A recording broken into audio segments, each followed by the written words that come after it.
اے پیغمبر کہہ دو کہ لوگو اگر تم کو میرے دین میں کسی طرح کا شک ہو تو سن رکھو کہ جن لوگوں کی تم اللہ کے سوا عبادت کرتے ہو میں ان کی عبادت نہیں کرتا، لیکن میں اس اللہ کی عبادت کرتا ہوں جو تمہاری روحیں قبض کر لیتا ہے، اور مجھ کو یہی حکم ہوا ہے کہ ایمان لانے والوں میں ہو جاؤں،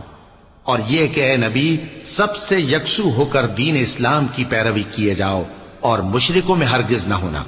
اور اللہ کو چھوڑ کر ایسی چیز کو نہ پکارنا جو نہ تمہارا کچھ بھلا کر سکے اور نہ کچھ بگاڑ سکے۔ اب اگر ایسا کرو گے تو ظالموں میں ہو جاؤ گے، اور اگر اللہ تم کو کوئی تکلیف پہنچائے تو اس کے سوا اس کا کوئی دور کرنے والا نہیں، اور اگر تم سے بھلائی کرنی چاہے تو اس کے فضل کو کوئی روکنے والا نہیں۔ وہ اپنے بندوں میں سے جسے چاہتا ہے فائدہ پہنچاتا ہے، اور وہ بخشنے والا ہے، مہربان ہے۔ کہہ دو کہ لوگوں تمہارے